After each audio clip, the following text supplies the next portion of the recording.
تمام مسلمان پروردگار عالم کا شکر ادا کرنے کے لیے 2 رکعت نماز عید الفطر کے لیے حاضر ہوتے ہیں اور اس بات پر گویا کہ وہ شکر ادا کرتے ہیں کہ اللہ تبارک و تعالی نے رمضان کی عبادتوں کی توفیق عطا فرمائی اور ساتھ ہی ساتھ یہ مبارک و مقبول وقت اللہ عز و جل کی جانب سے انعام و اکرام حاصل کرنے، اپنے لیے مغفرت، رحمت و برکت اور جہنم سے آزادی کی دعا کا بھی وقت ہے، اور اللہ تبارک و تعالی کے روزہ دار بندے جب آج کے دن حاضر ہو کر اس کی بارگاہ میں نذرانے شکر پیش کرتے ہیں تو اللہ تبارک و تعالی اپنے مکرم فرشتوں کو گواہ بنا کر کے روزہ دار بندوں کی مغفرت کا اعلان فرماتا ہے۔ اللہ کے رسول صلی اللہ علیہ وسلم کا ارشاد ہے کہ جب عید الفطر کی صبح ہوتی ہے تو اللہ تبارک و تعالیٰ کے مقدس فرشتے تمام راستوں اور گلیوں میں کھڑے ہو جاتے ہیں اور وہ پکارتے ہیں، اعلان کرتے ہیں کہ آؤ اللہ کی رحمت کی طرف آؤ، آج اللہ تبارک و تعالیٰ کی بارگاہ سے مغفرت اور بخشش پانے کا دن۔ تو حضرات محترم، ہم سب اللہ کی بارگاہ میں نذرانے شکر پیش کرنے کے لیے حاضر ہوئے ہیں۔ مولا کریم کا لاکھ لاکھ شکر و احسان ہے کہ اس خالق کائنات جل وعلا نے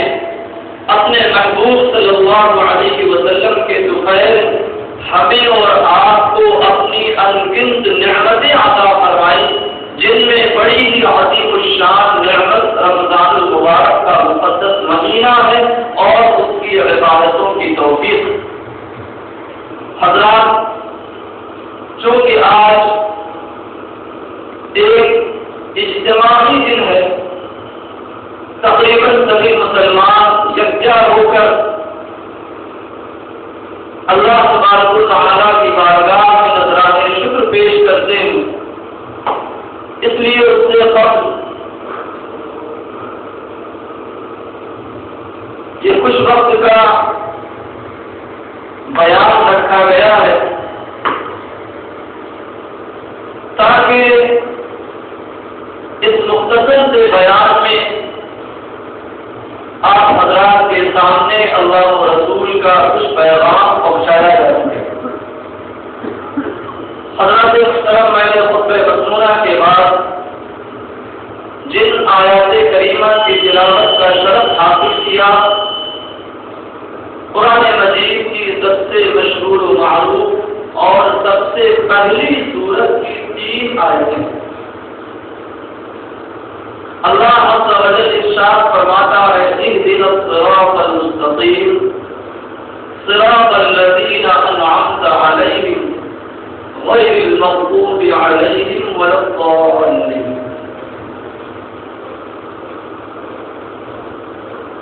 اللہ تبارک و تعالی نے ان آیات کے اندر اپنے بندوں کو دعا کرنے کا طریقہ بتایا ہے کہ ہمیں اللہ عز و جل کی بارگاہ میں دعا کیسے مانگنی چاہیے۔ پروردگار عالم نے اس سورت کے اندر دعا مانگنے کا طریقہ عطا فرمایا اور ساتھ ہی ساتھ اس سورہ مبارکہ کی تلاوت کو ہر نماز کے اندر واضح کر دیا گیا کہ گویا کہ انسان ہر نماز میں اللہ تبارک و تعالیٰ سے یہ دعا برابر مانگتا ہے۔ پروردگار عالم نے دعا کے کلمات ہمیں بتائے کہ جب تمہیں اللہ عز و جل سے دعا مانگنی ہو تو کس بات کی دعا مانگا کرو، کن الفاظ میں دعا مانگا کرو۔ اللہ تبارک و تعالیٰ نے ارشاد فرمایا، اهدنا یعنی اے میرے بندو تم لوگ یوں مجھ سے دعا مانگا کرو، یوں مجھ سے کہا کرو اے پروردگار ہمیں صراط مستقیم پر چلا۔ حضرات اگر اس صورت کے اندر ان آیات کے مقام پر آپ غور کریں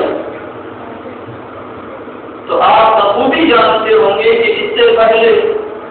4 آیتیں اور گزر چکی ہیں۔ سورہ فاتحہ کا آغاز یوں ہوتا ہے الحمدللہ رب العالمین الرحمن الرحیم مالک یوم الدین ایاک نعبد و ایاک نستعین۔ یہ 4 آیتیں اس آیت سے پہلے ان چاروں میں اللہ تبارک و تعالیٰ نے اپنی حمد بجا ڈالے، اپنا شکر ادا کرنے کا طریقہ سکھایا کہ اے میرے بندو جب تم میری حمد کرنا چاہو، جب تم میری ثنا کرنا چاہو تو یوں کہا کرو الحمدللہ رب العالمین، تمام تعریف ہے اس اللہ کے لیے جو سارے جہان کا پالنہار ہے، الرحمن الرحیم جو نہایت مہربان بڑا رحم فرمانے والا ہے، مالک یوم الدین جو قیامت کے دن کا مالک ہے، ایاک نعبد و ایاک نستعین، اے مولا ہم تیری ہی عبادت کرتے ہیں اور تجھی سے مدد مانگتے ہیں۔ اور اس کے بعد یہ دعا مانگو اہدنا الصراط المستقیم، اے اللہ ہمیں سیدھے راستے پر چلا، صراط مستقیم پر چلا۔ تو یہاں آپ دیکھیں کہ اللہ تبارک و تعالیٰ نے دعا کو بعد میں رکھا اور حمد کو پہلے رکھا اور عبادت کرنا پہلے رکھا، جس میں اشارہ اس بات کی طرف ہے کہ جب تم مجھ سے کوئی دعا مانگنا چاہو، جب تم مجھ سے کسی چیز کا سوال کرنا چاہو تو تمہیں پہلے چاہیے کہ میری حمد بجا لاؤ، میرا شکریہ ادا کرو اور ساتھ ہی ساتھ میری بندگی اور عبادت کا کوئی عمل پہلے کر لو اور اس کے بعد کیا مجھ سے دعا مانگو۔ تو حضرت محترم اللہ تبارک و تعالیٰ نے ہمیں یہ ذہن دیا کہ ہم جب رب تبارک و تعالیٰ سے کوئی دعا کرنا چاہیں، اس سے کسی چیز کا سوال کرنا چاہیں تو ہمیں چاہیے کہ ہم پہلے کوئی عبادت کر لیں، کوئی بندگی کر لیں، کوئی عمل کر لیں اور اس کے بعد رب تبارک و تعالیٰ سے کسی چیز کے لیے دعا مانگیں۔ اللہ تبارک و تعالیٰ نے جو دعا ہمیں سکھائی وہ یہ ہے اہدنا الصراط المستقیم کہ اے اللہ ہمیں سیدھے راستے پر چلا۔ یہاں ہمیں 2 چیزوں کی تشریح کرنا ہے، پہلی چیز ہے ہدایت اور دوسری چیز ہے صراط مستقیم۔ ہدایت سے کیا مراد ہے اور ہدایت کس کے دست قدرت میں ہے؟ حضرت محترم ہدایت کا ایک معنی ہوتا ہے کسی کو راستہ بتانا اور راستہ دکھانا۔ جیسے کوئی آدمی یہاں سے بازار جانا چاہے اور آپ سے پوچھے